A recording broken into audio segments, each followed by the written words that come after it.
All right, I'll gavel us in here this morning. Welcome to the American Enterprise Institute. My name is Philip Wallach. I'm a senior fellow here in the department that studies social, cultural, and constitutional studies. So that's a big picture on American politics and our political culture and what ails them. Welcome to everyone who trudged through the snow to join us in person. Welcome to those of you watching on the live stream or on C-SPAN. We're here today to talk about what I call the Woebegone 118th Congress. Woebegone, defined by the Venerable Wiktionary as 1, in a deplorable state. Synonyms: dilapidated, derelict, godforsaken, ramshackle, rundown. 2, filled with or deeply affected by woe. Synonyms: sad, lamentable. That's my big takeaway for the 118th. It was a troubled Congress in very many ways, and it was also a wild ride that's going to force textbook authors about Congress to make some serious revisions because it upended a lot of assumptions about how Congress does its work. So we're going to relive some of the drama of the Woebegone 118th, and then in the second hour we will turn to the 119th that will be, and think about whether it has good prospects for being somewhat more productive. So I'm going to launch into a little bit of a discussion here to start us off, but first, before that, I want to introduce my two co-panelists for the first panel, who I'll then sit down and have a discussion with. So first, we have Katherine Tully-McManus.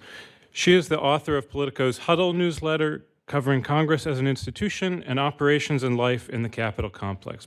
Before joining Politico in July 2021, she spent close to a decade covering Congress at Congressional Quarterly Roll Call, investigating often overlooked stories about how Congress funds itself, the congressional workplace, Capitol security, and the oddities of the legislative branch. And Katherine is really one of the most thoughtful Capitol Hill reporters about the process that goes into making laws and the whole sort of how things happen. And I think she has a great sense of history as well. My second co-panelist will be Gabe Fleisher.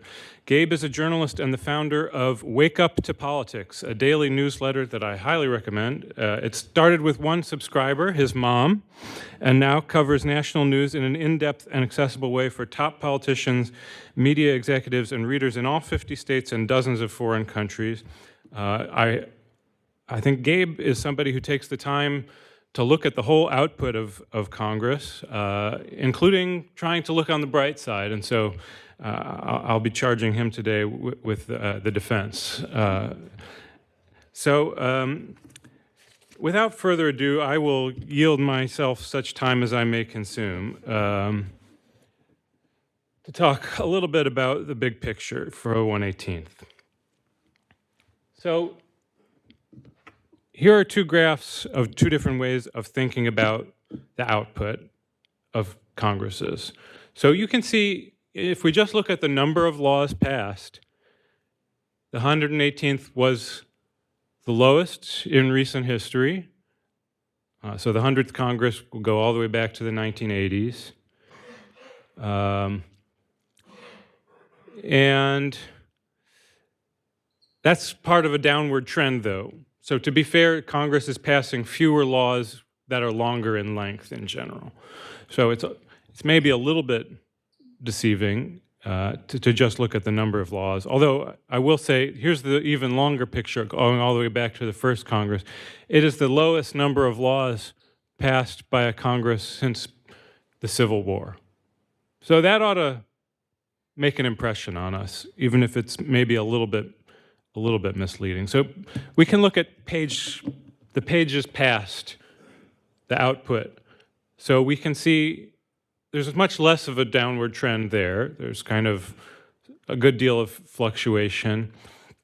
But that turns out to also be a low for many decades coming out of the 118th. This is sort of my preliminary count. Not everything is finalized quite yet, but I think I've got this right, that it's the lowest page count in many decades. It's about similar to the 112th Congress, which happened in the second 2 years of Obama's first term. And you can see some similarities there.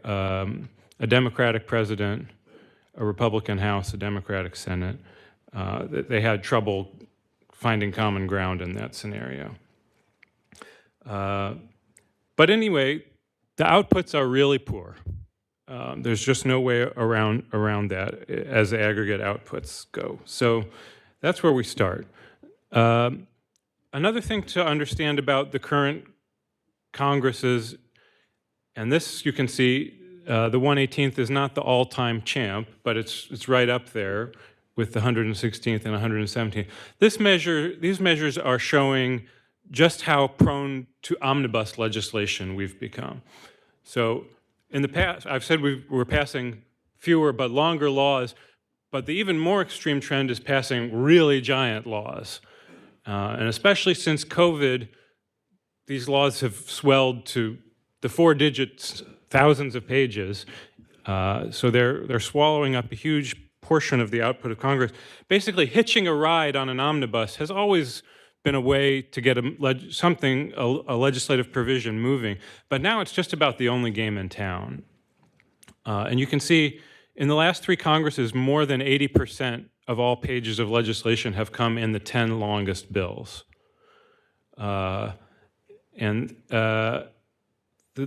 second graph I have there is a little more obscure. It's the Herfindahl-Hirschman Index, which some people who follow antitrust might be familiar with. It's a way of measuring concentration and looking at the whole distribution. And you can see these last 3 Congresses have reached levels of concentration in their biggest bills really far, far above anything ever seen before. And I'm pretty sure that if you were to take that graph back to the beginning of American history, it would just be even lower for the earlier Congresses. So we are in an age of giant legislation and little legislation. So you have to work through the leadership all the time, stay on their good side if you want to get your provision across the finish line. To my mind, that is a very unhealthy trend. It means we have less respect for our committee process, the so-called regular order. That phrase isn't exactly precisely defined. It means different things to different people, but basically the idea is you have a problem, you take it to the appropriate committee of jurisdiction, you work it out, you try to have members who are relatively expert on a topic, negotiate amongst themselves, then they put their bill on the floor, you get a chance to amend the bill, and then finally you take a vote as the whole chamber. Things just don't work like that hardly ever anymore. I think in the good scenarios today, you work a bill through committee, and then it kind of hangs around and languishes, and then you get to pretty much put it in one of the omnibuses. That's not so bad, maybe, but maybe the leadership makes 4 or 5 changes that they think are really important as they put it into that omnibus. They get the last word, and the committee members who are sort of the most expert and most invested in the areas end up losing out. I think it's a very frustrating time to be a committee chair. You might report your bill that you worked hard and got a bipartisan consensus on and just see it go nowhere. That's another very common scenario in recent Congresses. Okay, so let's keep going. It's not just about the total outputs that make the 118th remarkable, of course. We had this very dramatic speakership struggles out on the floor, which we had not seen for literally 100 years. There were, in fact, lots of speakership struggles in that century from 1923 to 2023. They just happened out of the public eye before January 3rd, so that by the time January 3rd rolled around, you came in and elected the speaker and got on with it. I suppose that's what we managed to do in 2025, although we can talk about that in the second panel. But the 118th had these 2 remarkable struggles that those of us who enjoy studying the House were riveted by. They were great television. thanks to C-SPAN's cameras being given free rein over in the House chamber. They were not great for the institution, let's say. And we can talk more about the consequences of what Kevin McCarthy had to give to manage to get elected on the 15th ballot back in January 2023, and what Mike Johnson inherited after he was the fourth speaker candidate trying to replace McCarthy in October of 2023.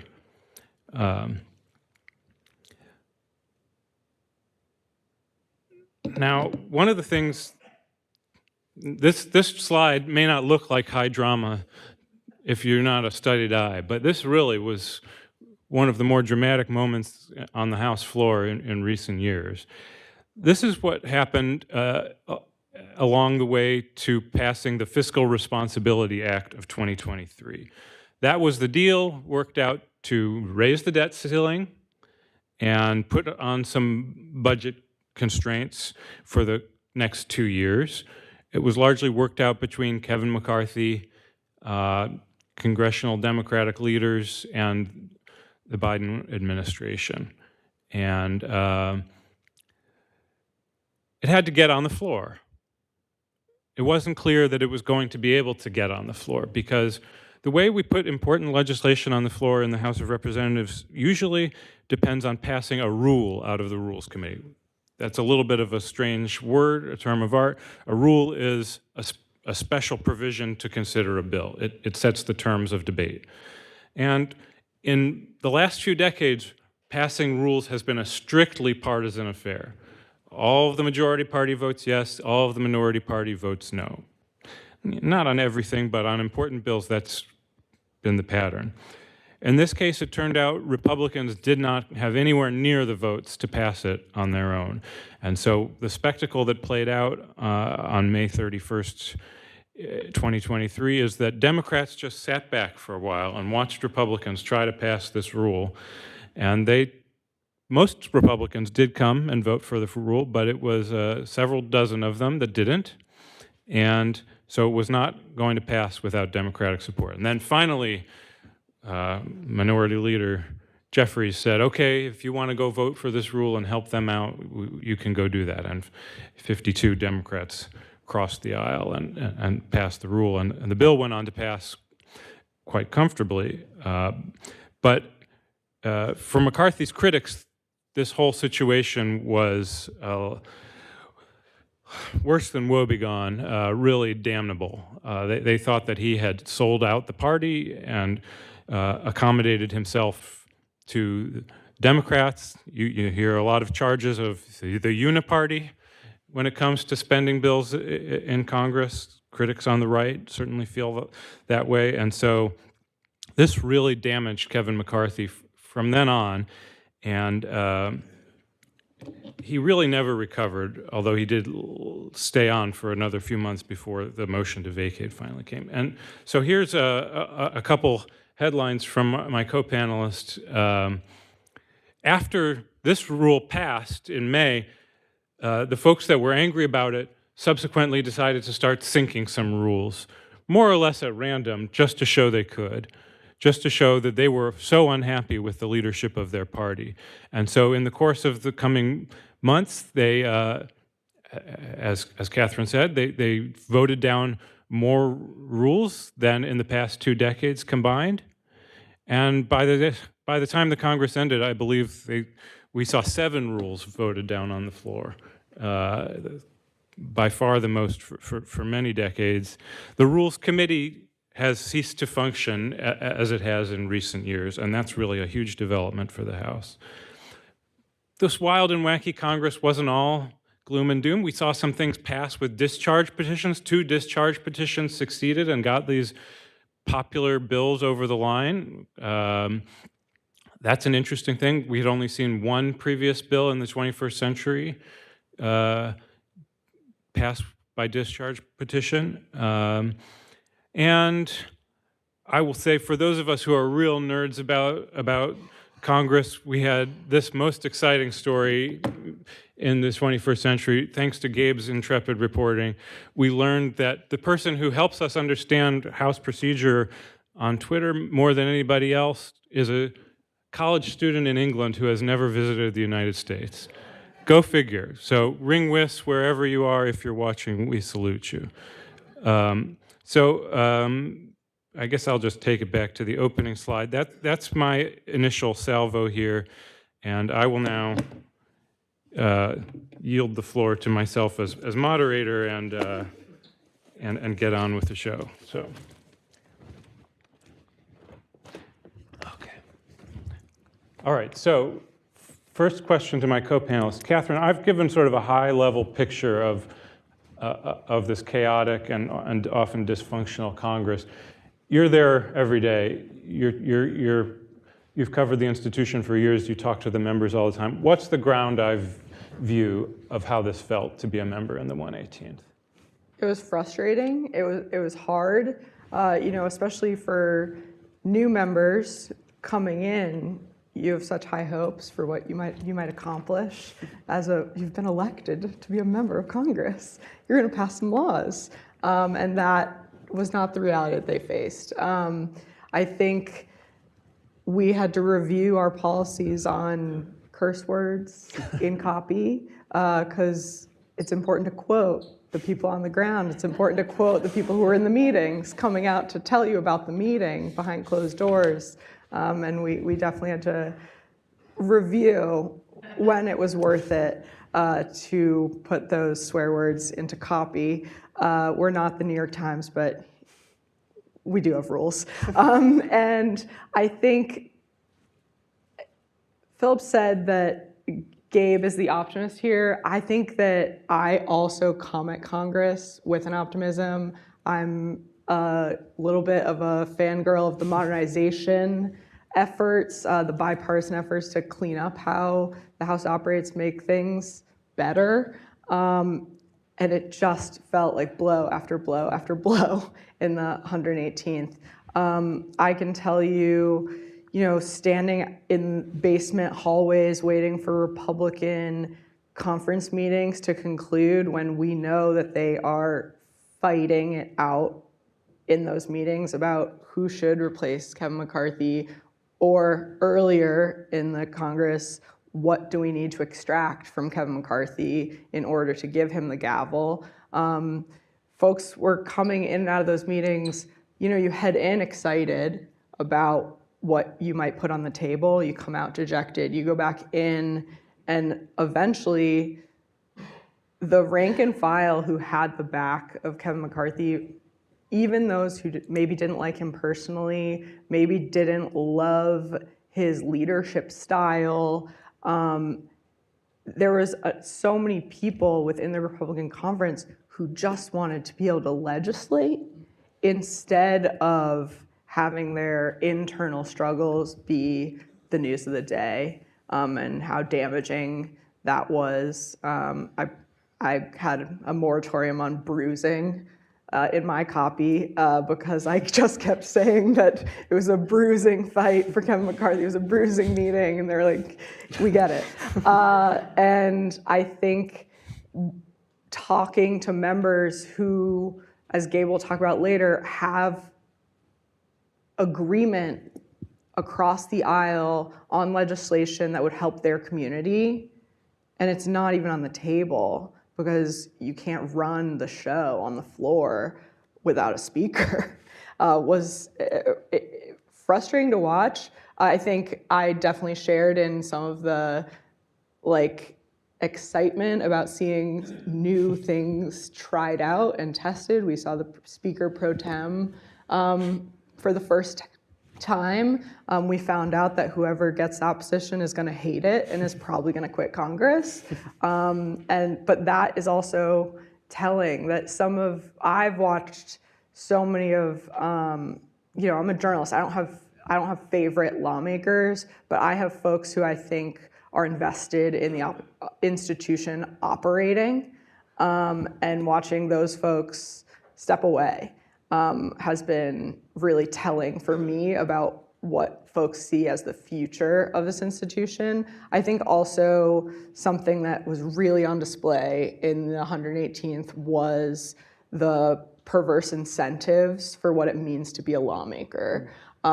If we're not moving legislation on the floor because you can't pass a rule, because you don't have a speaker, for all these reasons, then what is the use of being on a committee?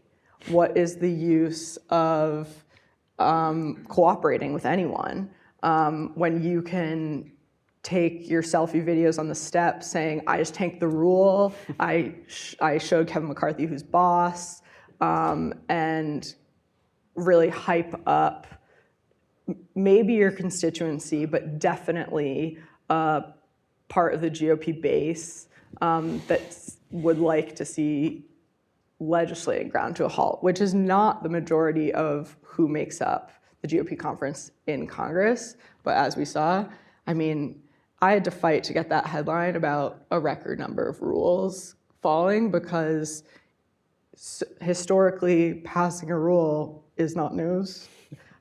Maybe a singular failed rule is news. We saw that even when Nancy Pelosi was Speaker, the squad started tanking rules for a little while.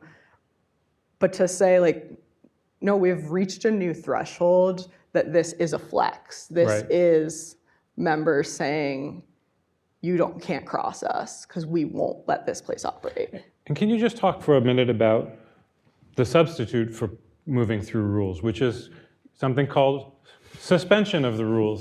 Sorry for all the terminology. Suspension of the rules basically means we're going to speed along to passing a bill after 40 minutes of debate, and to pass it, we're going to need 2/3 of the members voting in the affirmative. And well, that sounds all right. Bipartisanship. Why is that not a completely sufficient way for the House to operate? I think that it sounds so good. You're so right. And it requires bipartisanship. So that also sounds really great. I think that what it does is definitely makes members feel like they've been robbed of input and influence. Again, with the terminology, like, even if you go through rules, there can be limitations on amendments and things like that, but at least you have your shot. You get to plead your case at the Rules Committee for changes you want to the bill. And that is taken away from members. And also, it really concentrates power with leadership, which is, a big talking point of the right side of the GOP conference, but it's actually an issue in both parties for my entire time on Capitol Hill, is the erosion of real valuable, quantifiable participation by rank and file members in legislating. And you can say, who cares? You got your little bill about your little thing in the omnibus, but you don't get credit for that. It's really hard to go home. I said this to Gabe earlier, it's really hard to go home and tell your constituents, I got my little bill tucked into a bigger bill that got tucked into a bigger bill, and it passed right before Christmas. You probably missed it. I think that folks on Capitol Hill could have a bigger investment in this legislative process, which why are we allowing a waning of commitment to the legislative process on Capitol Hill if they could claim credit for these things get tucked into the big bills, or if bills were moving individually. Yeah, the incentives, as you mentioned, are so important. So, okay, let's change tack for a minute and go to Gabe and say, balance the picture out, Gabe. Give us the defense of the 118th. What did they accomplish, and what should we remember positively about them? It's not necessarily an easy task to defend the 118th Congress, but it is, I do think, important to look at, one of the themes of my newsletter is kind of looking at both the function and dysfunction in Congress, and clearly, as Philip and Katherine both laid out, and it's absolutely true, and all of their analysis stands, there was a lot of dysfunction, but still, we saw in that graph, there was still 4,000 odd pages of legislation. So what was in that legislation? And there was kind of a lot. Within, within less relative to other Congresses, but still impactful pieces of legislation. I think kind of biggest ticket pieces of legislation, you saw obviously the bill that we'll see kind of litigated before the Supreme Court at the end of this week that either will ban or kind of force a sale of TikTok.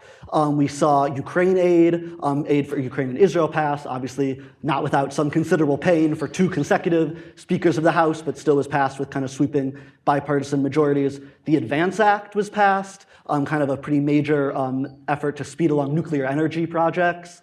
Really kind of the biggest clean energy bill to go through Congress since the Inflation Reduction Act passed. Kind of, as Katherine was saying, tucked into, it was the Fire Grants and Safety Act. So, almost got very little notice, kind of tucked into a bigger bill. But still a pretty consequential piece of legislation. There were bills that were kind of to improve oversight of federal prisons, a bill to completely overhaul the organ transplant system in the country, which has been for the past 20 years completely controlled, kind of by a monopoly essentially, bill to change that. As Philip mentioned, we had 2 successful discharge petitions, one for tax relief for disaster survivors, another one that will bring more Social Security benefits for public workers. As Philip said, that's kind of a very rare way, but for a bipartisan majority in the House to kind of assert themselves. You saw that the Dole Act just passed in the last kind of week of Congress will improve home care for veterans. So also, I think speaking of kind of, as Philip said, regular order, I think happens almost never in Congress at this point, but one example of that did happen right at the end was passed a bill called the Supporting America's Children and Families Act. I wrote a newsletter about this at the end of the year. It's kind of the first overhaul since 2008 of the child welfare system in this country.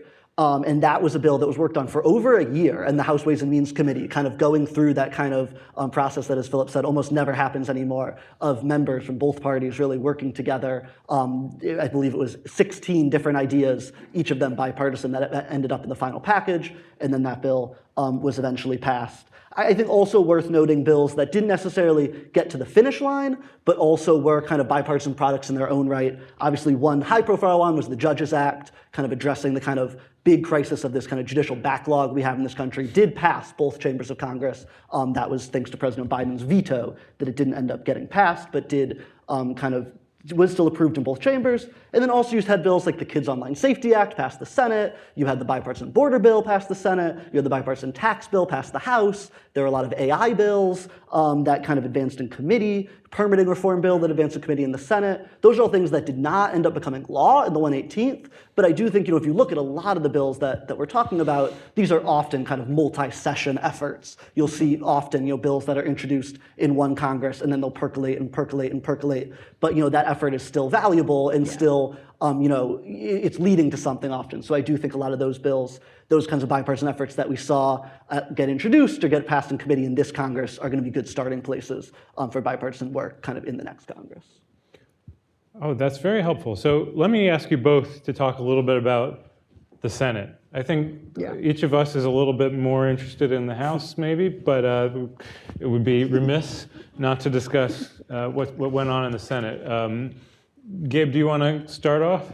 Yeah, I think, definitely a lot of the bills that I just went through definitely all mostly originated in the House. I think the Senate, C-SPAN did a count at the end of the year, and I don't remember the exact numbers, but of the percent of floor time in the Senate that was consumed by judicial nominations, and I don't remember the exact number, but it's very, very high. And that's essentially, especially in a period of divided government and with the filibuster requiring so much floor time to go through any bill in the Senate, it's kind of, we've come to the situation where the Senate is almost completely just a factory churning out judges and other nominees who then, in some ways, kind of, have a bigger imprint on the law than the Senate itself, because they've kind of delegated that power over to the Senate. And so just let me cut in and say, that's a big contrast to the 117th, right? In the 117th Congress, where you had Democrats in the House and Democrats in the Senate, you had a lot of big bipartisan deals worked out in the Senate.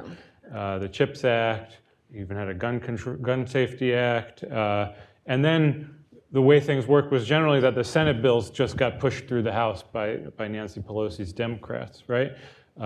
So I think, what you pointed out is the Senate was much less of the senior legislating partner in the 118th. It was often taking what the House worked out. So, and I think the best example is the bipartisan border bill was kind of like an example of that. Kind of again a bipartisan gang of senators who kind of sat down and hammered out this piece of legislation, sent it over to the House. Whereas in the 117th Congress, that might have passed with some bipartisan majority because Democrats controlled the floor.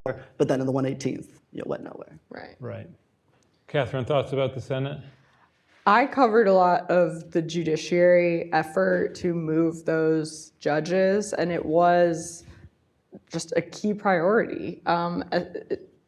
Heading into the 2024 presidential election, that uncertainty of who may take the White House kind of puts the pedal to the metal.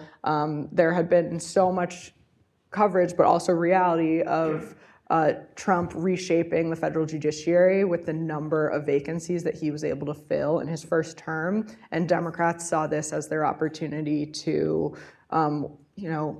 kind of bolster their efforts on that judicial side. They were trying to match that number of judges from Trump with the hope that maybe a Democrat and they could just keep rolling, but also against the threat of Democrats will not be voting for Trump's judges in the coming year. The other thing that I think about I think of the impact of, in 2024 especially, of Trump weighing in on things. And we saw that in the Senate with the bipartisan negotiations over border and immigration, where it was another kind of gang situation. They're meeting in hideaways and trying to put together this bill with as little interference, I guess you might call it, from the outside. It was so fragile, but they came to agreement.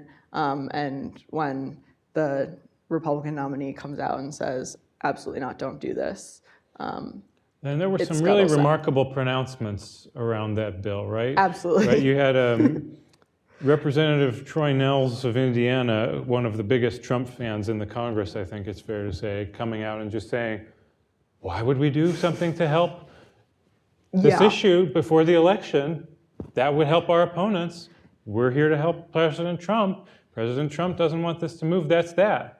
And there was a little bit of, I think some people did criticize the substance of the deal and said that it was somehow a bum deal for immigration hawks, border security advocates. But I think there was kind of a sense that just like, hey, we're just not going to do this because we want to save this issue for the election. It was remarkably open. Trump himself said that. And I think it's like a symptom of how poor the trust is in our system at this point. I think Republicans became so distrustful of the Biden administration, whether rightly or wrongly, that they just didn't want to work with them at all. Even they didn't want to pass anything that Joe Biden would have put his name to, essentially. And that does make it very difficult to legislate in divided government. It does feel like we're in, I never say unprecedented because there's too much history for that, but a real new era of what at least I call like saying the quiet part out loud. There have been these political strategies to limit the victories of your opponent or what they could claim as victories forever. That's always been part of the political process. But yeah, for Troy Nehls to say it into a microphone is different, and just to be laying out those political calculations that honestly used to be the job of reporters to lay out for you. That paragraph in the story, the reason they're doing this is to like hamper Biden's effort or whatever. But when they're saying we don't want Biden to get credit for this, makes, I don't know, it doesn't make my job easier, but it really lays it out. Gabe, if I might, could I ask you, as a young person, what did members of your generation bring to their perception of politics at this point? I think we have young adults in their 20s who basically barely remember the Obama administration anymore. It's Trump, Biden is their adult political lives. How do they perceive politics? what are the levels of cynicism? I know that I feel like that's one of the missions your newsletter has is to confront that head on. But no, definitely, yeah, I think there are high levels of cynicism. I guess two things I would note. I think one thing we haven't touched on that I would say has also been a pretty consistent theme of the 118th Congress has just been kind of the theme of gerontocracy. And I think that's something that a lot of young people feel very acutely and kind of do look at Congress. Obviously, we saw this in the White House in the past 2 years, and then also in Congress most recently. Obviously, the story about Kay Granger, the congresswoman from Texas, who for months has been, if not in a memory care facility, at least kind of, in a facility in Texas, not voting in Congress, but because of her age and health, and many other examples. We've seen in the past few weeks Nancy Pelosi and Mitch McConnell both take falls, which obviously, unfortunately, and hope they're all right. But I do think you see a lot of young people who look at that and just do not feel represented by Congress. So I'd say that that's a big one. And then I think also I do think just the byword, I think, among young people and among people of all ages is this kind of idea of dysfunction, and this idea that you look at Congress, and I do think for a lot of different reasons, for incentives that the members have, partially because of, I think, to the point Katherine's bringing up, to kind of hide bipartisan work for fear that, it will get picked up by a Donald Trump or an Elon Musk and then suddenly get tanked. So sometimes they have incentives not to talk about things. I think there's media incentives to kind of not always talk about what is happening in Congress, and I think the end result of that is really only hearing about these kinds of things that we've been talking about, the highly dysfunction, the highly dysfunctional parts of it, and that I do think a lot of young people look at, see all these issues that do have pretty high majority support in America, issues that I think both people on the left and the right often agree on, and that look at, hey, why is none of this, year after year, you have politicians on both sides who promise these things, and then because of, a mix of different procedural features, I think the filibuster chief among them, come to Congress, and, maybe a new president gets one or two kind of chances to do something big, and then other than that, all these other priorities that are talked about in campaigns kind of fall to the waysides. There's a kind of lurking in the background of a lot of these remarks, I feel like, is the changed media environment that congressmen operate in, right? And I think we would be remiss in talking about the 118th Congress if we did not mention former Representative Matt Gaetz. He on the right, along with AOC on the left, have pioneered a new model of becoming a member of Congress and using that as a jumping off point to become a social media superstar. He was making an hour-and-a-half long podcast every day, holding forth. And lo and behold, he toppled a speaker. He became the first member in the history of Congress to do that. And now he easily won re-election in his district, but he quit, of course, because he was getting appointed as Attorney General. That didn't work out for him. He made a lot of enemies in Congress, to say the least. But now frankly, he's not going to be too sorry not to be in Congress anymore, because he launched. He's got his millions of followers now. He's the firebrand. What is the example that sets for other young, ambitious members, right? Because Matt Gaetz did not spend his 8 years in Congress trying to be a legislator. Correct. And I do think that sets us up. I sympathize with these young, ambitious members. I think there's a lot of very talented,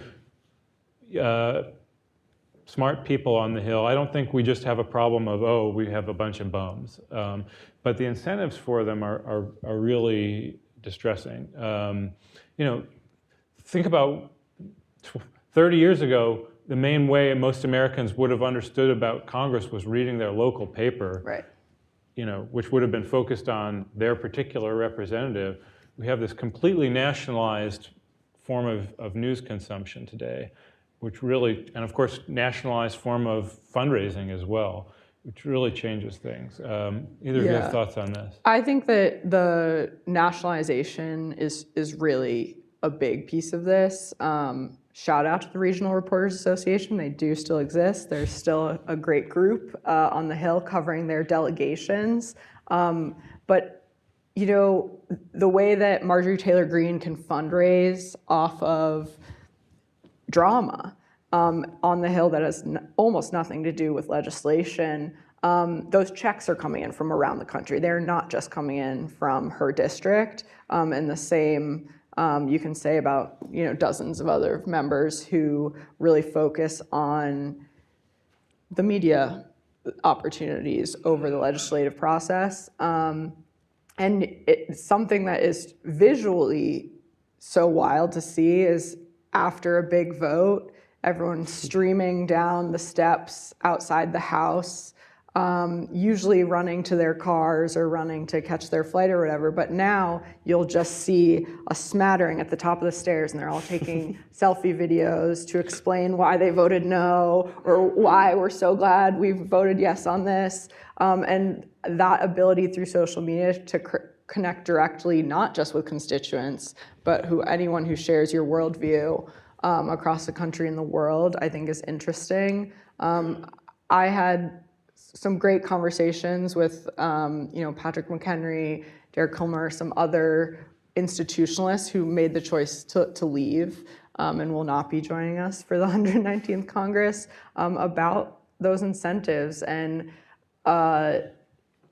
how it's so possible to find someone across the aisle who cares about an issue and seeks the same types of solutions that you do, but how vulnerable that can be if you are in a swing district or if you are in even a safe GOP district, collaborating on something like speeding up passport renewal times, something like that is so not a partisan issue, and that if you have anyone in your district who needs to travel internationally, that would be a benefit to them. But just the idea that you have sat down and taken those meetings with someone across the aisle can be enough to be targeted. Like Gabe said, hiding your bipartisan accomplishments is something I've seen emerge. Yeah. And I do think it's so unfortunate. I do think if you wind back to kind of the advent of social media, I think kind of before I even was getting into journalism, but I do think you would have thought, I think there was such promise of how it could kind of bring legislating out into the open and kind of improve the transparency. And I think, I think Katherine's right to we see all those videos, and generally it's kind of these angry videos shouting no. I think there are some members, and there's great use cases, to videos explaining why you voted yes on a bill, or why, this is what I got done in Congress today, or, to kind of literally kind of bring Congress to people. But instead, I do think we see, because I think a lot of how the social media algorithms work, that it's just obviously not the type of content that's promoted. I think we saw, at the very end of the 118th Congress, a great example of this with the large kind of, omnibus, maybe not the exact right word, but the big continuing resolution that had a lot of different smaller bills in. And in some ways, social media is a great opportunity. People should know. I think Elon Musk is right in that people should know if Congress is passing a thousands, page piece of legislation. People should know what's in it. And yet, you see the way he went about doing it is to have misinformation and to lie about what's in it and to make things up. And to me, it is sad to watch, because there's such great use cases to kind of improve transparency and to allow people to actually follow what their lawmakers are doing more. And instead, time and again, we see both from lawmakers and outside actors, the only content that kind of rises to the top on all these platforms is stuff that's negative, stuff about voting no, and stuff that's just not true.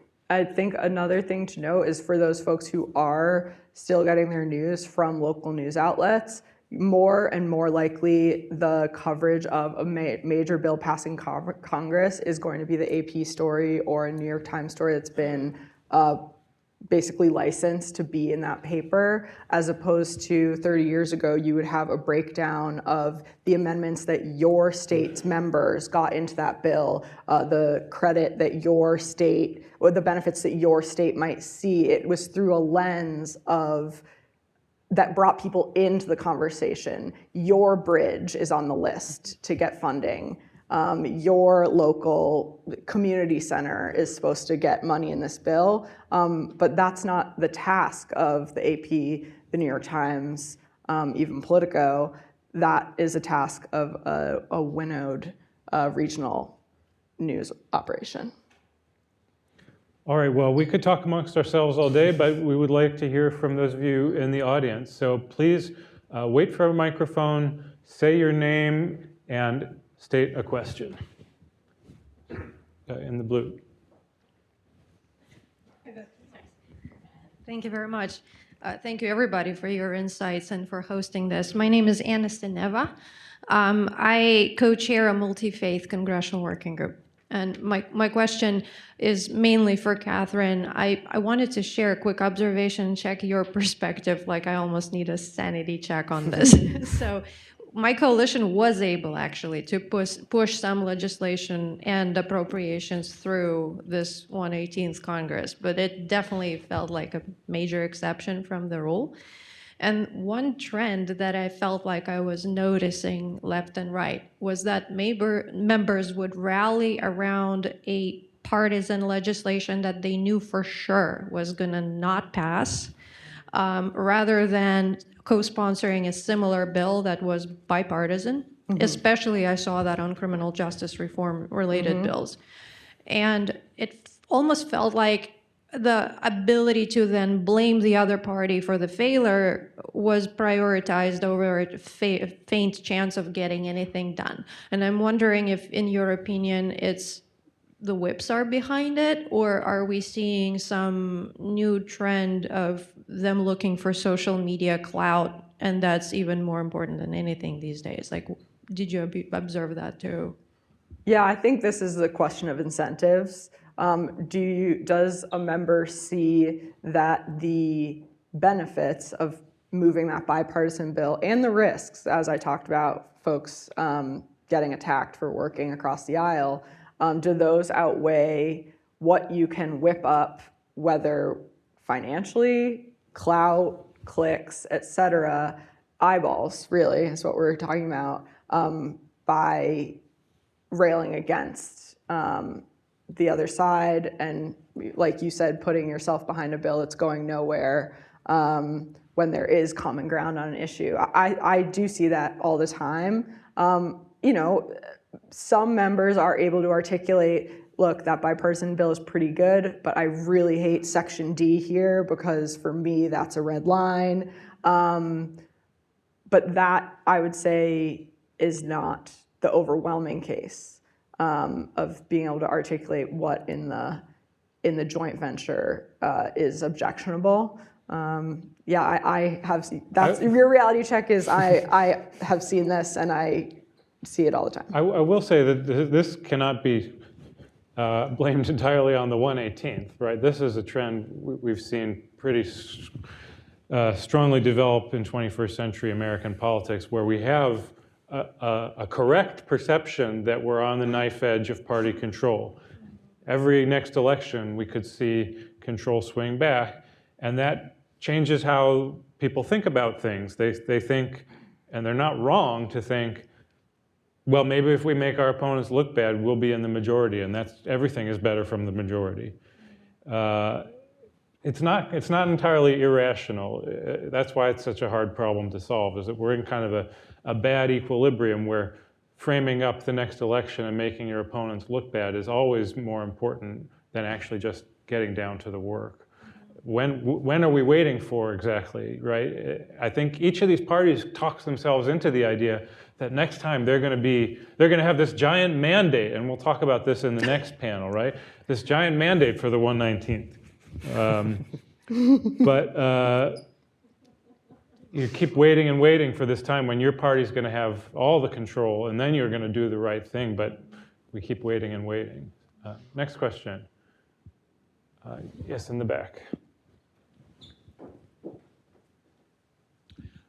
Yes, my name is Roger Cochetti, and I want to go back to the theme we started with, which is the span of history in this. I was the head of legislative affairs for a federal agency under Jimmy Carter and went on to have senior lobbying jobs in the tech sector, IBM, VeriSign, CompTIA. So I've had a chance to watch what I view is a slow slide downward in the standards of political conduct. And I'm not going to spend a lot of time, but just quickly, I mean, there was always things like Lyndon Johnson would show ads on TV of a little girl pulling petals from a daisy and then a nuclear bomb and saying that's what you get with Barry Goldwater. So that's given in politics.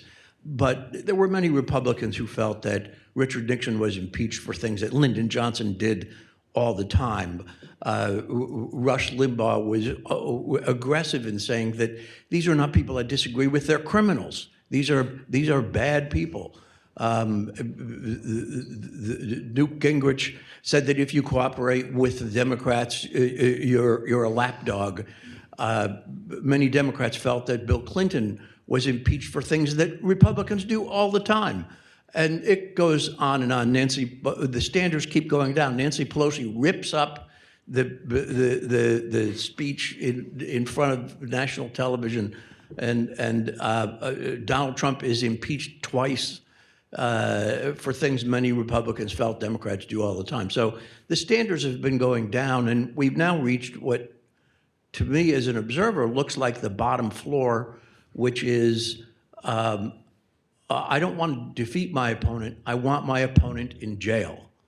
And if that's the case, we've now reached the point that Egypt and Pakistan and Thailand and Peru and many other countries are, which is that my goal is to put my opponent in jail. And it wouldn't surprise me, I'm sorry to say, if there weren't some ambitious Republican prosecutors, state, local, federal, who criminally charged Joe Biden and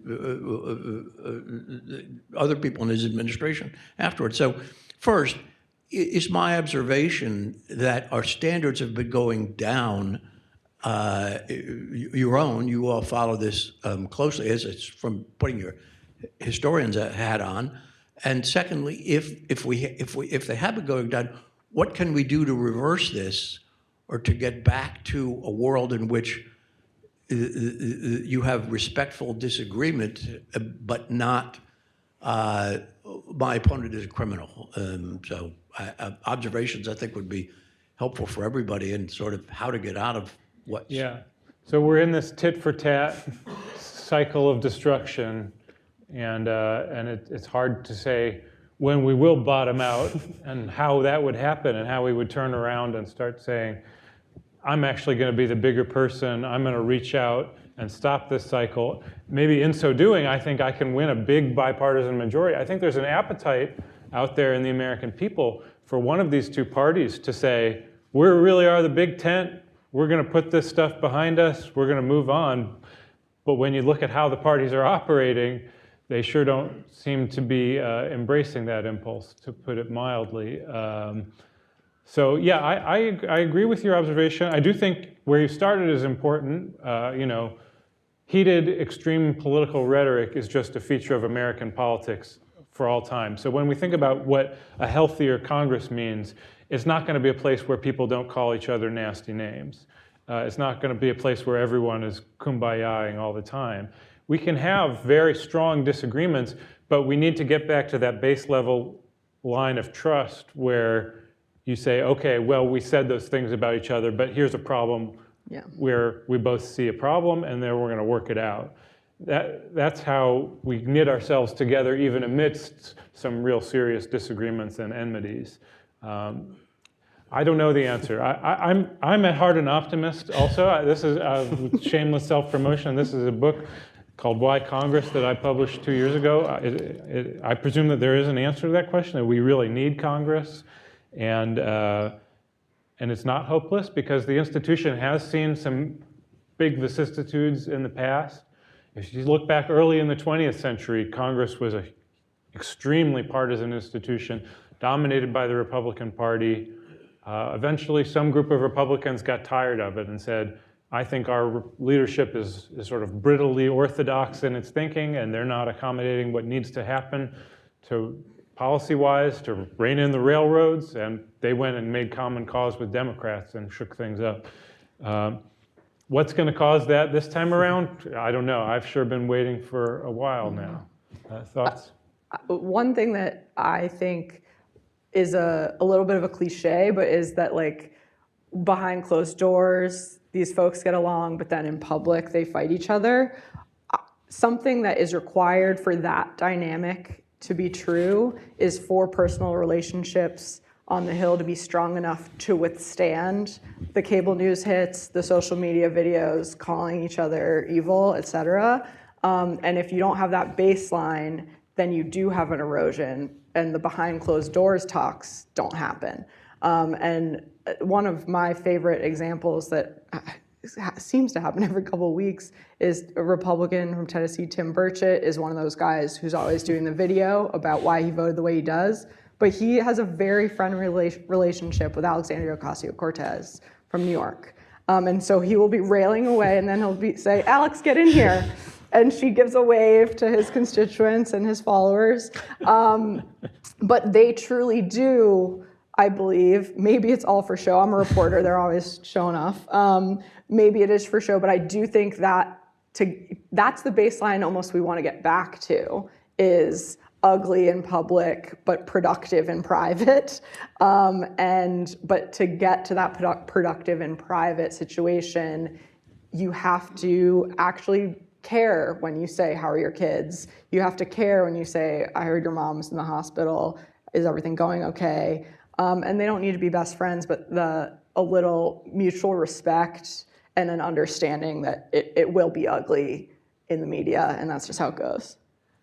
I would say, I think like Philip, I do think it's important to take kind of a long view of the history. I do think like the period you kind of started that, I think, there is, I think scholars call kind of textbook Congress, this period that was kind of especially productive, unusually productive and bipartisan, kind of, from, let's say, the 50s to the 70s kind of, and then we saw, once cable news in the 90s and that kind of developed. But it is true, if you go back to the very beginning of our history, we had Federalists and Democratic Republicans, saying awful things about each other in newspapers. We had literal, canings on the floor of the Senate, much higher rates of political violence than we have now. So I do think it's important to look at that long view, but clearly I think you're right, we had a bit of a peak and we've gone down from it. To me, I think, there's a historian that I like to quote a lot that talks about kind of the chemistry and physics of Congress, and I think to me, those are the two things that need to be improved to get back to that point. The physics being the kind of procedures, and I do think there is a need for kind of real procedural changes that would allow more legislation to go kind of from the committee to the floor to show members, like, actually, if you are working on bills, they have a shot at passage. Otherwise, if no one thinks anything is going to get passed, there's no incentive to even try. So I think the physics is a big part, and then as Katherine says, I think the chemistry is better than a lot of people think, but also could be a lot of work. And she mentioned earlier the modernization committee that had a lot of proposals, about new member orientation is done almost completely in two separate partisan camps. Maybe when they first come to Congress, we should actually be doing that together, encouraging them to meet each other. A lot of members, I've done a lot of work, asking members about this. How can we kind of fix the institution? A lot of them talk about the calendar changes and the need that, at this point, in that kind of period we're talking about, Congress was in session a lot more. And so they were spending a lot more time together. And they, as opposed to now, you have basically kind of, 3 or 4 days in session. They fly in Monday, fly out Thursday. It leaves almost no time for kind of that socializing for the chemistry to improve. There's been proposals. Now the Senate is going to be in Fridays this year. Maybe we'll they say, they claim. But I think there's still proposals to go a lot farther and kind of really rethinking the congressional calendar to kind of have more time in Washington, then time at home, then time in Washington. That would perhaps, lead to more of those relationships. They do exist, like Katherine said, but there's definitely a lot more could spring up if they just had more time together. All right, we've run out of time for the first panel. Hopefully we'll get back to people to ask their questions in the second. So we'll take maybe an 8-minute break if we can now, and then reconvene for the second panel. Can you join me in thanking our panelists for the first panel? Thank you.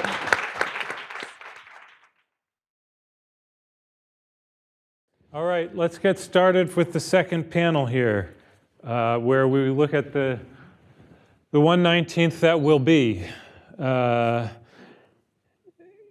let me first start by introducing my co-panelists. To my immediate right is Joshua Huder. He is a senior fellow with Georgetown University's Government Affairs Institute, where he teaches courses on American government, Congress, advanced legislative process, separation of powers, and the federal budget process. Prior to joining the Government Affairs Institute in 2013, he worked on the Hill as an American Political Science Association Congressional Fellow, and he is currently writing a book on the history of congressional procedure and politics since 1879.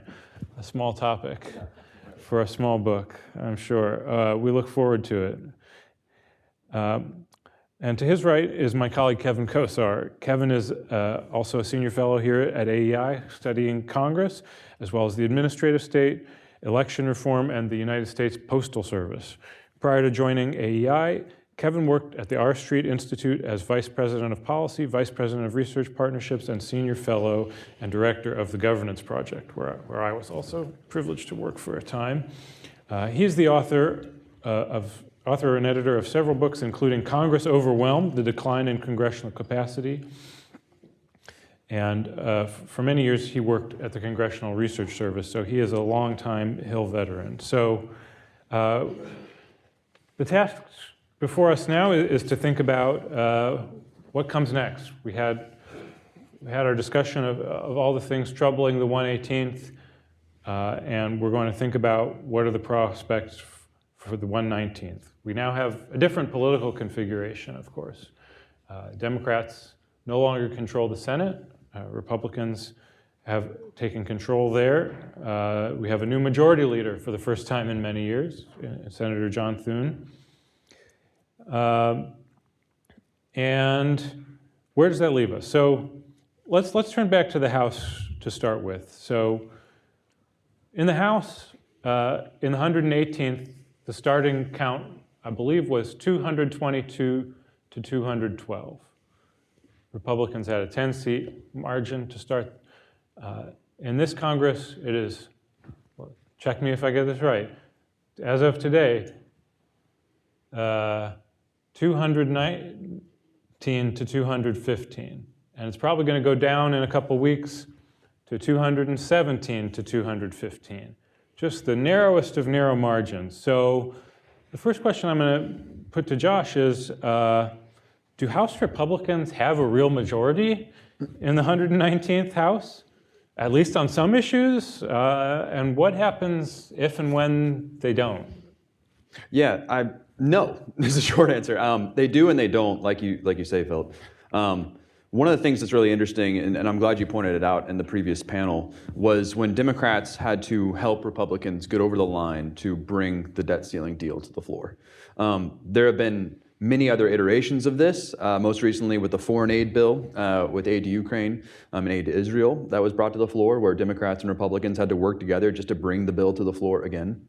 And for me, like as a congressional scholar who really into congressional history, these are sort of like red flag, like the fire alarm moments, right? This is not something that happens in this Congress. Like Not to mention the other fire alarm. Correct, yeah. Democrats and Republicans do not work together to bring bills to the floor, right? There's a sort of notion that the partisan team works together to bring bills to the floor, and what passes on the floor substantively, whether that's a bipartisan deal or a partisan deal or whatever it may be, those coalitions change. But the mechanisms to bring bills to the floor, to kind of like make the House operate, for example, those were always partisan and have been for decades. So when you start to see Democrats and Republicans working together to kind of facilitate the basic operation of the House of Representatives, that's like a, whoa, what is going on? Everybody pause, everybody stop. This is not like this is a normal sort of thing. This is a radical change in the way that the House has operated within the last 30, 40 years. And it is indicative of the type of breakdowns that we see within the Republican majority. We have a Republican majority that's very, very fractured. It's fractured in a kind of new way. It's a way that we're trying to get a handle on. Typically, when you look at congressional majorities, they're sort of fractured along regional lines, right? You had Democrats in power for long stretches of the 20th century, and they were divided between kind of like, Northern and Western Democrats and Southern Democrats. And there was a sort of like very kind of regional interest-based divide that broke that coalition up. They came together when they needed to, but they're also very, very divided in many cases. What we're seeing today is not that, right? We don't see a kind of like regional trend to the House Freedom Caucus. It's more ideological in nature, right? We've lost those sort of like, as we were talking about in the previous panel that Katherine was talking about, we have more national media now. We have fewer kind of local and regional institutions that create those sort of novel parochial interests that we used to see in Congress. And so now we have a sort of ideological divide in the Republican Party that's gotten to the point where it's intractable on some issues, in particular anything spending and debt related. So there are issues that they will find a majority on. Like I have no question that they will find a majority for something on taxes, for something on energy, for something on immigration. The coalition kind of still comes together for those issues.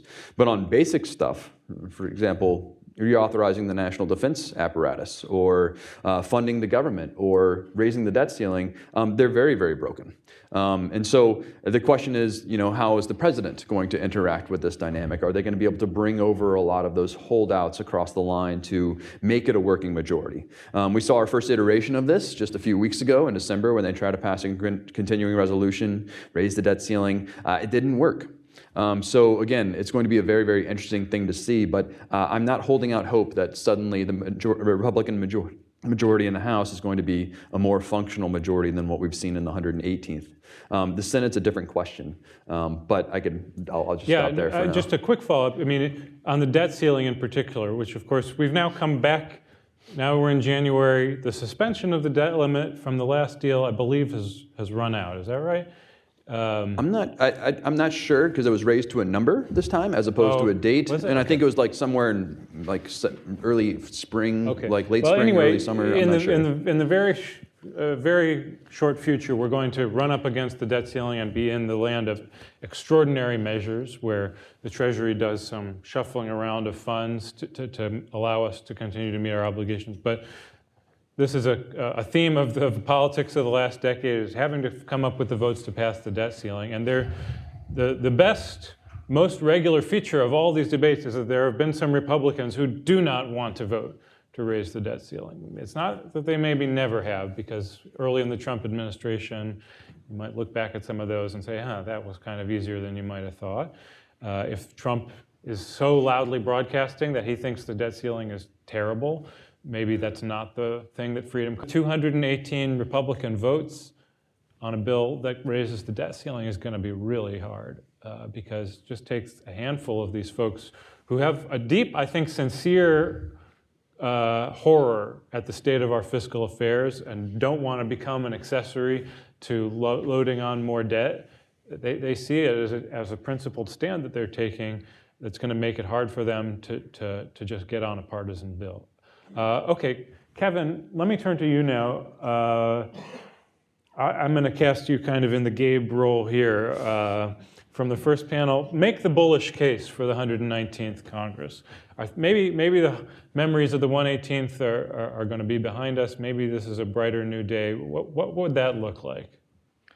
Well, it's not an easy case to make, just based upon the math that we've already laid out. This is an unbelievably thin margin to getting anything done. And just ask yourself, if it's an important matter and you yourself were to convene 219 or 217 of your friends and family together in one room and say, can we get to yes? Would you think it would be easy?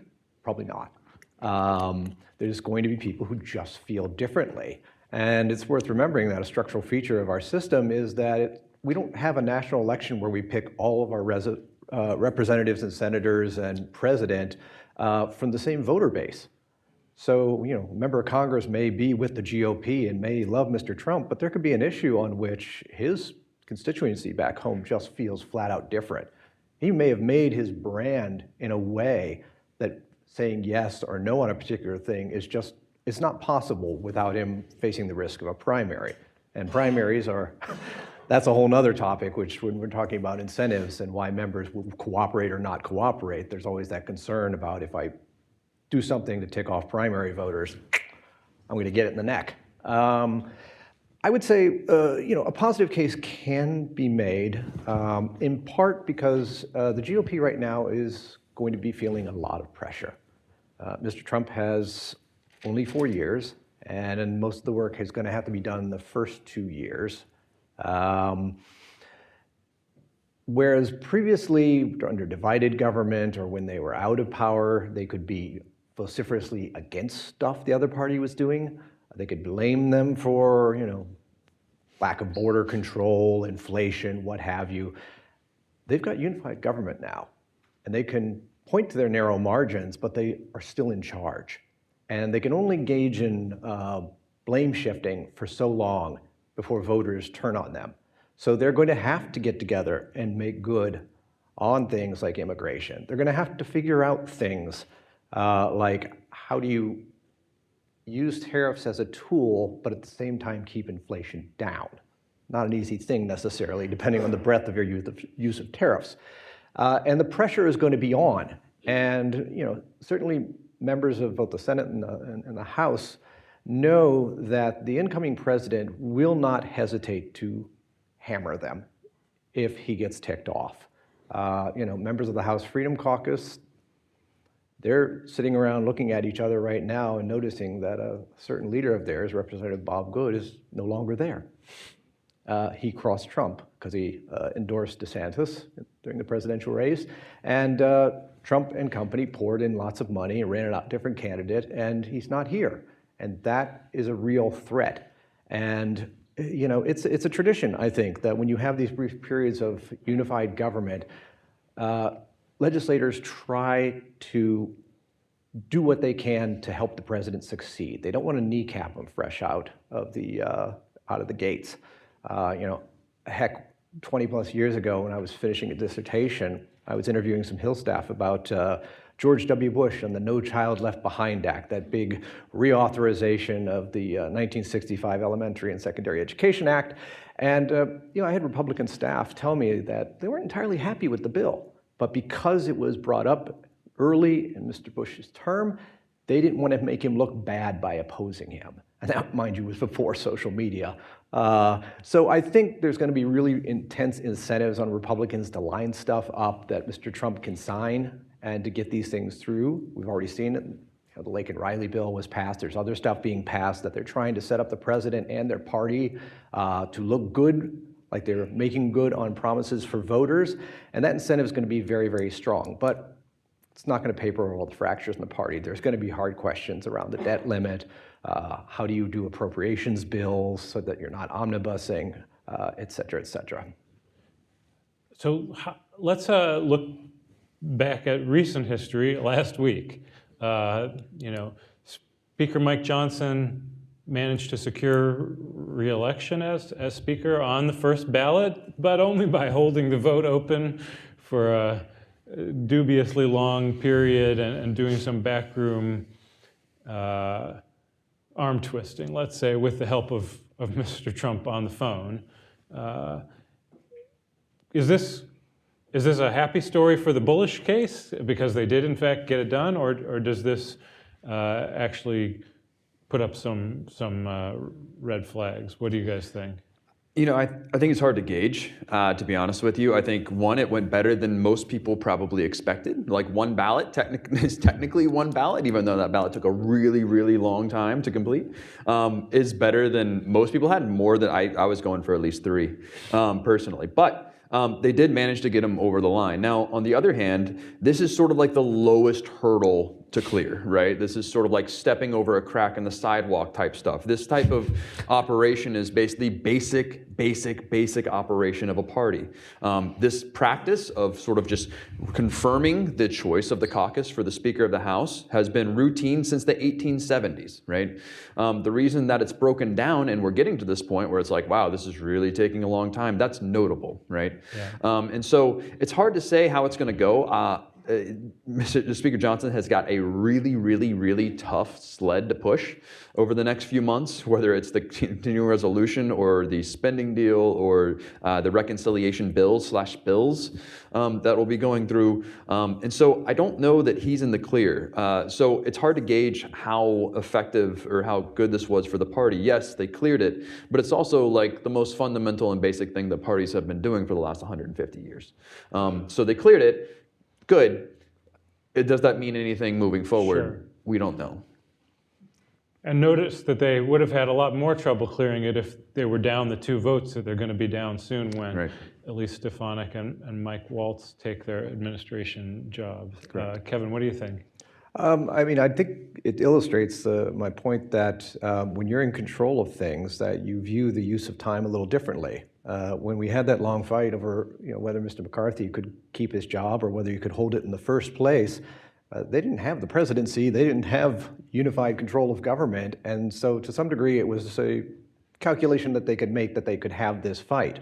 Now the folks who engaged in that previous fight, for the most part, folded their cards on this one. Some of them held out and played little games and probably were bargaining for one thing or another, but ultimately they realized that we collectively are not going to be able to make good on the promises that are part and parcel of our brands if we spend a bunch of time falling on our faces, not being able to choose a speaker and open the Congress and then count the electoral votes and deem Trump the president. Different incentives.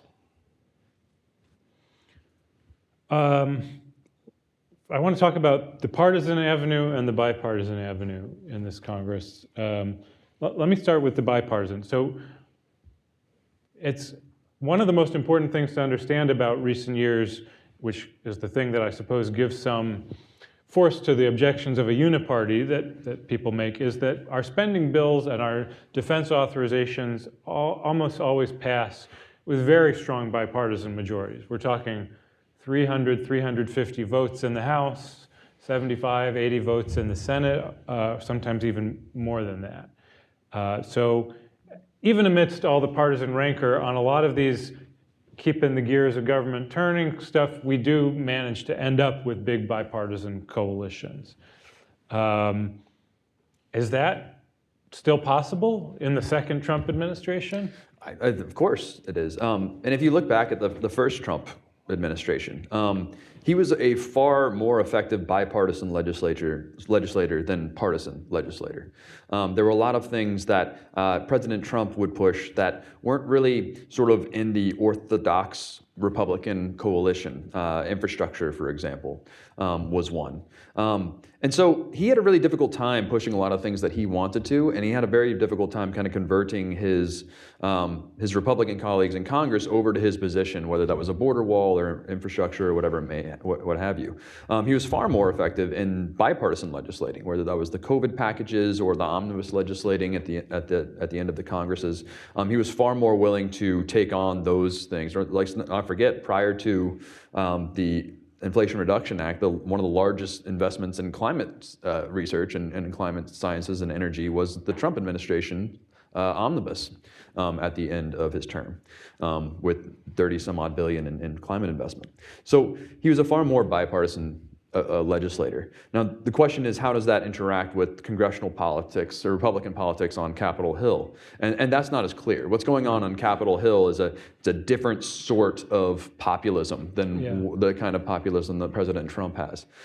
President Trump is far more open to raising the deficit, right? To raising debt. He's far more open to policies that are popular. He's not keen on reforming Medicare, Medicaid. These are not things that are like in his bailiwick in terms of his campaign promises. Whereas there's a significant portion of the Republican conference on both sides of the aisle are, right? There's sort of a disjuncture between the populism on Capitol Hill and the populism that Donald Trump has been able to manifest. And we would say that the fiscal environment today is very different from the first go-round. And the first Trump administration was often able to cut those bipartisan deals by just, well, let's grow the pie. We'll give Democrats more on their domestic spending programs. We'll give the military more to make Republicans happy. We all go home and call it a win. Today, I think with the concerns about inflation still very raw, I don't think you can cut those deals in quite the same way. That's true. I mean, and we were running large deficits back then, but $2 trillion deficits. Even with the COVID packages, we're approaching that just sort of on an annual basis. So it is a very different fiscal environment in which we're coming to. And it's going to be interesting to watch the sort of like very fiscal hawk caucus of the Republican conference, the Chip Roys, the Rand Pauls. How do they react to a lot of the demands that President Trump is going to be asking for? So yes, bipartisanship is absolutely in the cards, at least from the president's perspective. The question is, what kind of consequences does that have for Speaker Johnson, for example? That's a different question entirely. Are these manageable coalitions on Capitol Hill? If I could just chime in on this one, I think, out of the box, we're going to see Republicans strongly incentivized to be able to claim credit. And so they're going to line up bills that fit with what they campaigned upon. I mean, the Lake and Riley thing is obviously one of them.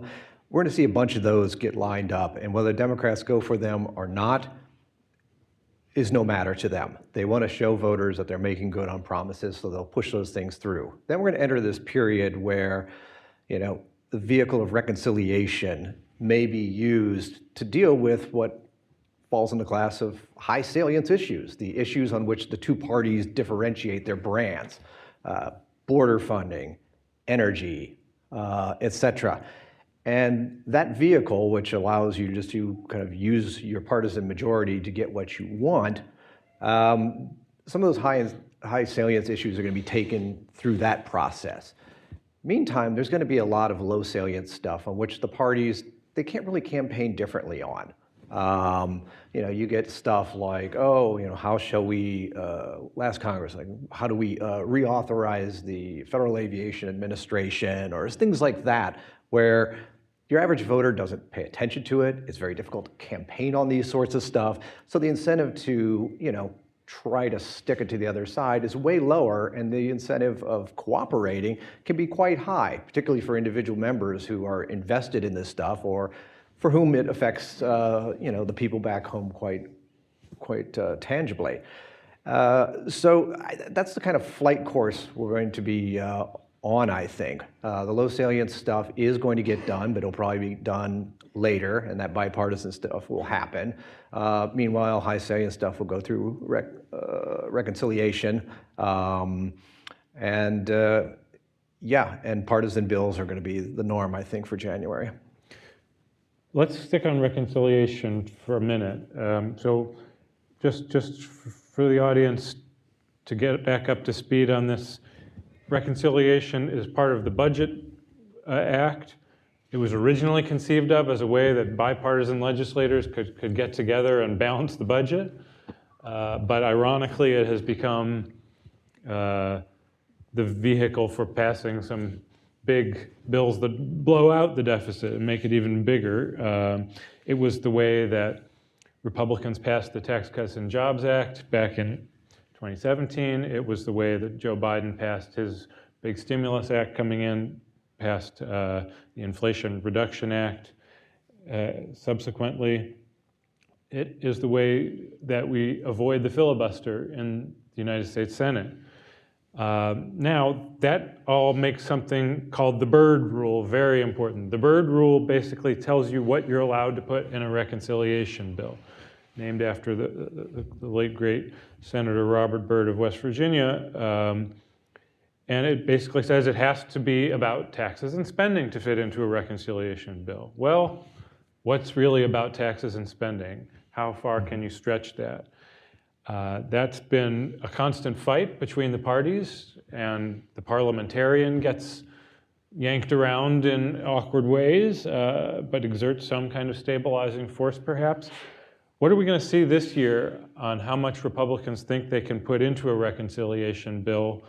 Are they going to sort of stealthily, effectively end the filibuster by making so much in their reconciliation bills, or will the Byrd Rule hold up more substantially than that? Josh, what do you think?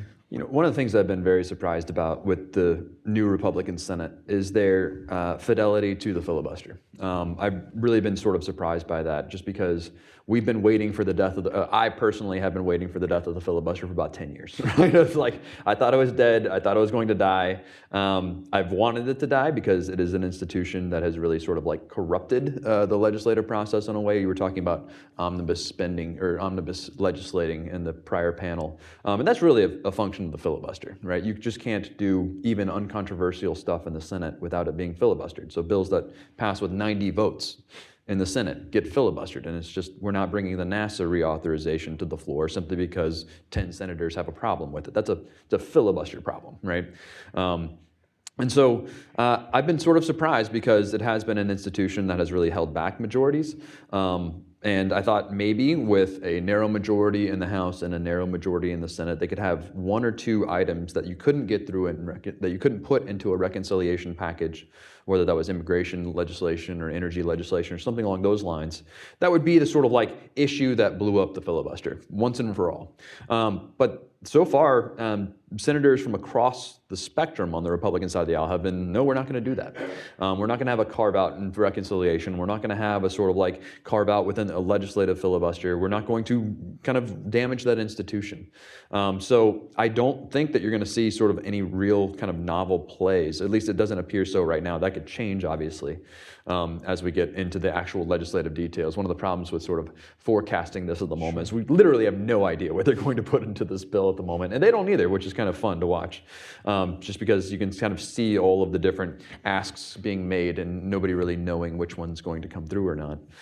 But I don't think you're going to see any sort of like wild departures from the filibuster, simply because one of the underappreciated factors of it is that it does protect members of the majority party.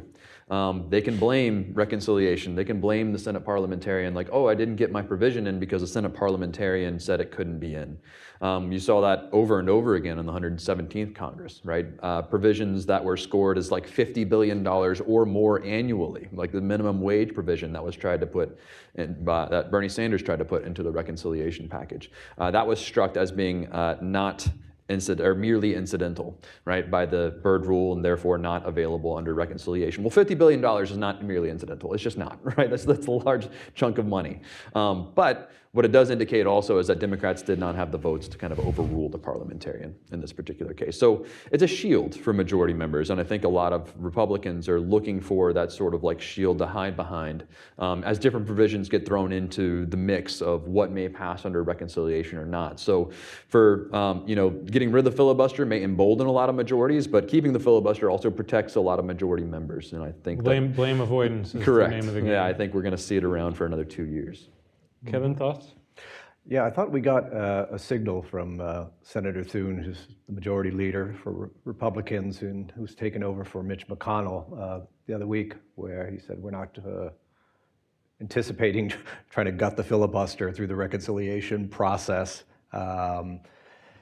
And I hold him to that. He's an institutionalist. He's been trained up, and he knows that if he does this, this tit will be responded with a tat by the other party, and the worm will turn, and Republicans will find themselves in the minority. And he was there just a few years ago when Democrats had the majority in the chamber, and they decided to bring up a 700-page bill to kind of remake Americans' federal elections processes. And when Republicans didn't go along with it, they then called up to try to vote to exempt it from the filibuster. So he knows that that can be done, and I don't think he wants to invite them to do that. And I guess I should just say, as a public service announcement, the Byrd rule, if you're trying to figure out what exactly this means, what it looks like, what falls afield of it, what can pass through it. My former employer, the Congressional Research Service, has a nice little report. So if you just Google CRS report, Byrd rule, they've got a nice plain description of what's a pretty abstruse matter. Let me zoom out a little bit. We have been taking Congress very seriously in a way here. Is there some case to be made that Congress is a lot more superfluous at this point, that the Trump administration is actually going to do everything it wants to do mainly by going the executive way? It's going to be able to do a lot on tariffs. It's going to be able to change a lot about southern border policy. Maybe Mr. Trump has a lot of new foreign policy goals all of a sudden that don't really require routing through Congress necessarily. I think we saw this drama play out in December, where we were talking about Trump recessing Congress so that he could make all of his cabinet appointments by recess appointment, because the trouble of having Congress actually take all the votes seemed like too much of a hassle. Now, I don't know exactly who within the administration is pushing that kind of perspective, but it seems that there is a block of people within the incoming administration who really just thinks of Congress as a pretty lowly nuisance and is ready to circumvent them as much as possible. I'm not sure, again, there may be a different faction within the administration that is more interested in making Mr. Trump into the chief legislator who can whip things and get things through Congress. How do we see the relationship between this new administration and Congress playing out? That's a fantastic question. I wouldn't say Congress is superfluous, and to kind of take the devil's advocate perspective here, I think in the last Trump administration, you really kind of you saw Congress sort of empowered in a lot of ways. They took stances against, they didn't do it in big, bold ways, right? When he took like a big major executive push, it's not like, oh, well, we're going to take that away from you sort of thing. But they did deny him a lot of things. They did prevent him from making some changes that he would like in legislation. And the president really kind of worked on congressional Republicans' terms in his first time around. So I don't know that they're superfluous. They will come under a greater challenge and a greater threat, for sure. One thing that the president in the first term, he really sort of stretched the power of executive authority. He'll test that again, for sure, and maybe in ways that are even more bold and more dangerous than the first time around. And it'll be up to Congress to either abide by those shifts or to let them go. And it's going to be hard, especially in these kind of like high salience standoffs. For example, impoundments being one, or declaring executive emergencies, for example, on the southern border to take funds from various military accounts to pay for a border wall. Those are really big affronts to Congress's power.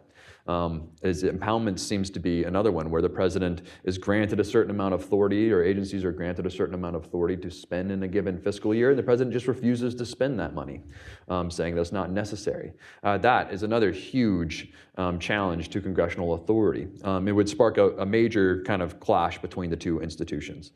So superfluous, I don't know, but they will be stretched. For sure. And how they respond to this, they've been far more eager to kind of deny things that he's wanted in the past rather than to take away things he's asserted, if that makes sense. They won't give him things on legislation, but they're also not necessarily eager to undercut their president. Remember, they only overrode one of his vetoes in his first term. So it's going to be a very, very difficult time for the first branch, for sure. But their authorities may be challenged more significantly than they have been in recent years. Well, let me answer this by saying if you go to understandingcongress.org and you surf down just a little bit on the opening page, you'll see a post co-authored by one Philip Wallach that puts together some data that shows that the incoming Trump administration has a significant number of former members of Congress who will be working for him. And you would hope that that would be an asset in the bargaining between the branches, the avoiding some of the miscommunications and the gaffes that occurred during the first Trump administration that in many ways kind of set the stage for a lot of fighting and a lot of needless stumbles. Will they do it? Will they not do it? We'll see. I think Mr. Trump probably, to some degree, will do Congress a favor by issuing executive orders and starting regulatory processes to deal with a number of issues which really Congress should be legislating on, but rather than wait for them to grind through that and to eat up all the calendar time and political capital, whatever else is needed, he'll just try to push it through these other venues.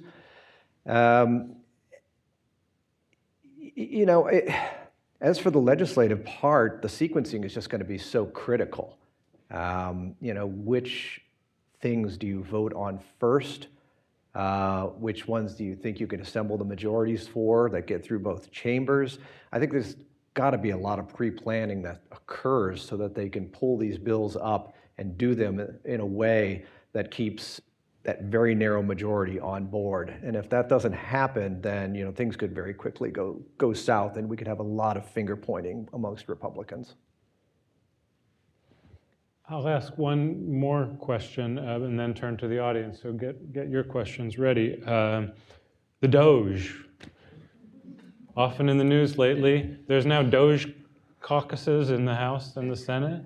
Does this matter? Is this a real development? What do you make of this? I don't know what to make of it. I mean, I'll be honest. It seems like right now it's two guys in a room with some ideas, and they may have very good ideas. They may catch fire, but also am a little skeptical that it becomes an official department of the government. For one, you're expanding the executive branch in order to reduce the executive branch. It's an interesting concept, but I think there is some appeal to government, creating more government efficiency. There's no question about that. Reducing redundancies, all of those sorts of things, and that meshes very well with Republican ideology, at least historically speaking. Is the actual Doge going to happen, right? Is there going to be a Department of Government Efficiency? That I don't know. It would need congressional authorization. It would need money to actually execute these things. Laws You would apply. transparency laws. There are all sorts of things that that go along with becoming an official department and agency. So I don't know that it will become more, though it could spur more activities in terms of looking at agencies, looking at redundancies, and trying to create more efficiency within the executive branch. Let me actually ask one more question to you, Kevin. What about, so the Doge has partially captured some reformist energy that's out there in the country. There's a lot of other kinds of reformist energy sort of percolating around. Do you see any chances in the 119th Congress for any kind of big picture system reforms, how we elect our representatives, how big Congress is, any of that kind of stuff? We hear some chatter, we have lots of dissatisfaction, but is any of that going to break through? Well, no, my observation is that when people win, they're less interested in changing the rules because they won under the old rules, and they have to be pretty far-sighted to say, well, the system didn't actually work for us, we just happened to get through, let's change the system for the better. So I rather doubt it. I think, whatever great arguments there are for, say, expanding the House of Representatives, or getting rid of partisan primaries, I don't think there's any GOP appetite collectively for doing these sort of things. And I think the reformist energy, as you've referred to it, is certainly being caught up in the Doge. And I would have to say that whether or not it is going to be a good expression of those energies is an entirely open question, because the Doge, even if it became a department, which I doubt it will, doesn't have any real authority. It can't just, say, change regulations. It can't stop money from being spent. It can't do a whole lot of anything. If you're worried about federal spending, for example, well, you should realize that more than half the budget goes to entitlements, which are kind of on autopilot. And a big chunk of change also goes to paying on the debt. How do you make those things more efficient? That's no easy question, and it's also going to require pushing a statute through Congress. So I have to give a hat tip to our colleague Yuval Levin, who has a brand new piece out called How the Doge Can Succeed. And what he says is essentially it's got to figure out what it wants to be, and he advises that it focus first and foremost on the regulatory side, because there's more than 186,000 pages of regulations presently in effect. And by culling some of that and rationalizing some of it, you could stoke more economic growth, which is certainly good for the revenue side and good for the country generally. All right. Thank you. We'll turn to audience questions now. Down in the front, again, please say your name and wait for the microphone and ask a question. Yeah, Bob Wyman.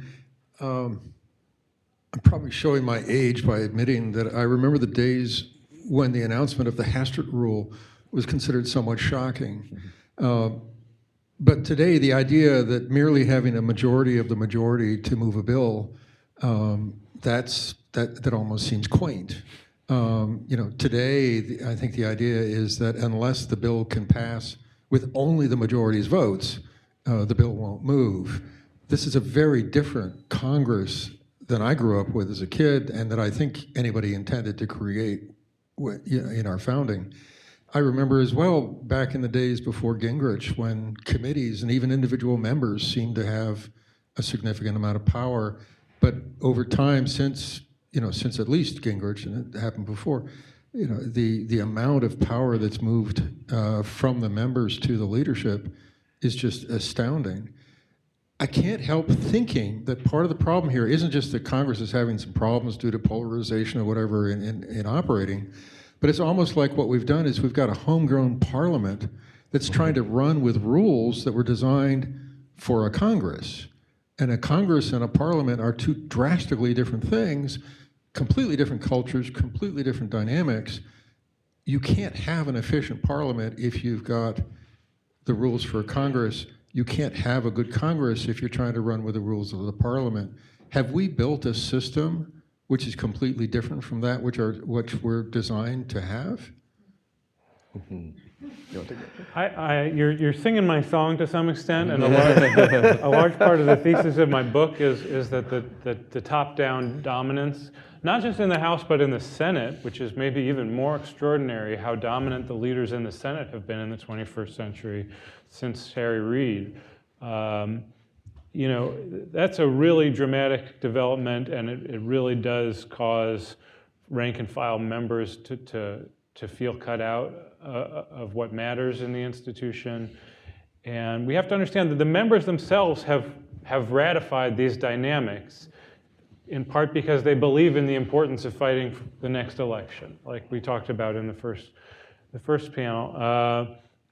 But yes, I think things have reached kind of a breaking point where members want to push back. I think I was involved in efforts to push proposed rules changes in the House that would allow committees more of a guaranteed route to the floor. So I think that would be an important way of pushing back against this dynamic. I think it's overdue, but the members themselves don't have as long of a historical memory as you just had in your question.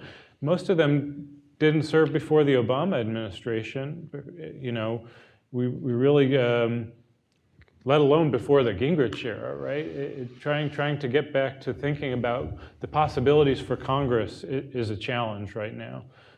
So certainly that's one thing that we here at AEI hope to provide for Congress is a sense that just based on the history of the institutions, there are a real greater range of possibilities for the way they organize themselves and function than we've seen recently. Either if you guys want to chime in? Yeah, I think you're exactly right.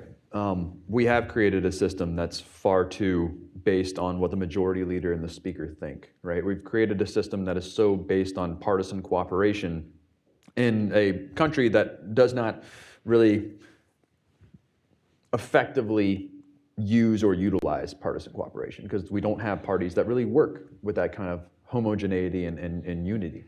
And so one of the things that has got to happen is that, you know, whenever Speaker Johnson or Majority Leader Thune are going into a meeting, they're presumably speaking for their entire chamber. But I don't think anybody can presumably speak for the Republican Party at this moment. And that's going to be very, very difficult to adjudicate or to actually fix because the Speaker is in charge of the House and the Majority Leader is in charge of the Senate. Well, all of these members don't agree with what they're saying, right? And don't agree with the deals that they're making. And I think this speaks to a lot of the dynamics that have been on these panels and a lot of the problems that are with the Congress at the moment is we don't really have a majority that's functional. And so one of the reasons we don't have a lot of members that have relationships with the across party lines or with members that they've just met is because the power is effectively gone from them, right? It's with the Speaker and it's with the Majority Leader. And until we get a system that actually enables legislators to be part of the legislative process, we're not going to see a kind of more cooperative Congress, Congress that's more interested in its constitutional privileges and rights. We're not going to get a Congress that's going to really promote bipartisan legislation more forcefully. We're not going to get a Congress that's going to not have speaker fights every few months, right? I think a lot of the root of it is that we are in a place where the parties are not really a majority of the institution anymore because they don't have the votes for it. But also in a place where the institutions are run by the majority party. There's a disjuncture there between the electoral politics and the governing politics that just cannot be fixed at the moment. It's going to be very hard. Yeah, you're absolutely right. I mean, there's this quasi-parliamentary behavior that's been grafted onto a separation of powers system, and it doesn't work very well. And another interesting change of a long sweep of history change is that, and it's a little different from the parliamentary world, is it used to be the case that a president in this country was to some degree a creature of the party. And now the party is becoming a bit of a creature of the person who becomes the president. And that's new, and that's going to have clear effects on legislative behavior. And we'd be remiss if we didn't mention the brute fact of the intense competition between the two parties for control and the logic that creates amongst legislators. I mean, if you're really worried about holding on to power right now as a Republican, you've got strong incentives to not buck the speaker or the majority leader in some overt way, not upset the president, and to be just in a really intense team player, unless you are absolutely confident that you've got such a huge majority at home that it doesn't matter if you lose control of the chamber or if your president tanks. Most legislators don't have that luxury. Some do, and they will be the maverick sort of characters.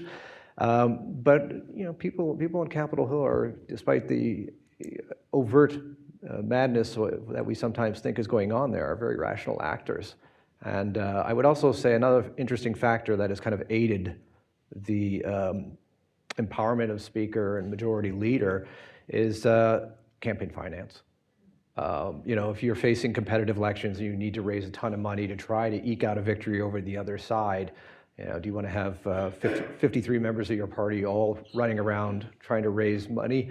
Or would you rather try to centralize things and have your majority leader do the bulk of it while kind of doing your own share as a kind of adjunct to that purpose?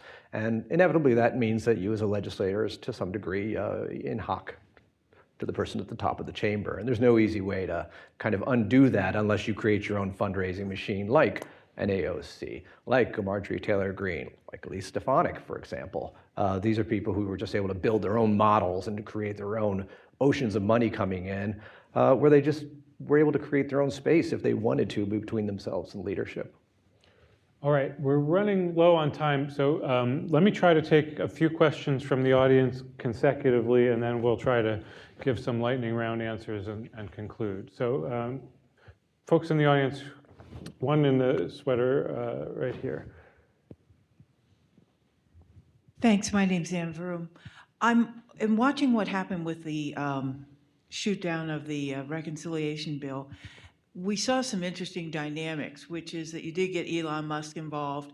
He apparently had his people use AI techniques to go through that bill, that 1,500 pages, very, very quickly, pick out issues, and then revert to social media to dispute those issues and create the whole dynamic that happened. So I'm really wondering, this leads me to think that we may be, what do you think odds, the forecast may be for reverting to what is actually an older concept? The Nixon years were referred to as the imperial presidency.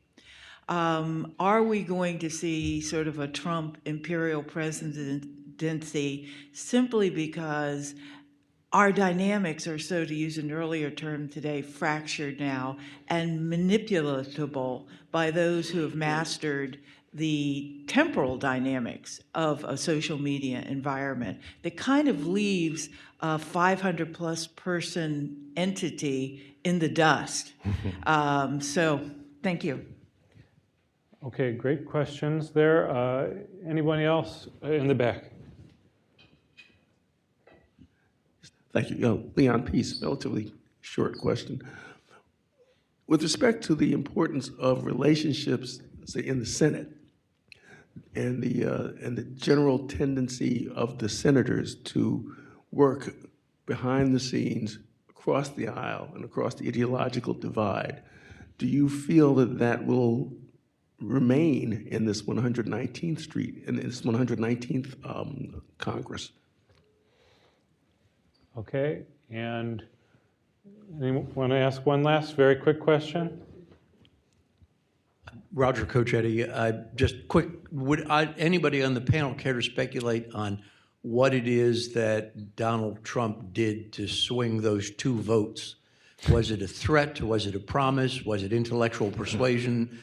It may say something about how this Congress will proceed and what works and what doesn't work. So everybody's wondering, how did the flips take place? Right. You might have an idea. Thank you. Right. Well, certainly I'll just answer that because best reporting that I've read, it says Mike Johnson was asked, what did you give up to get those 2 votes? He said, nothing.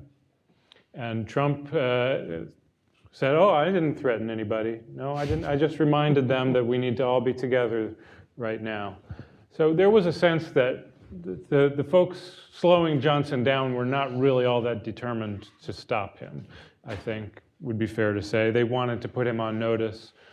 They didn't seem to really expect to get that much. That's my best understanding from the reporting that I've seen.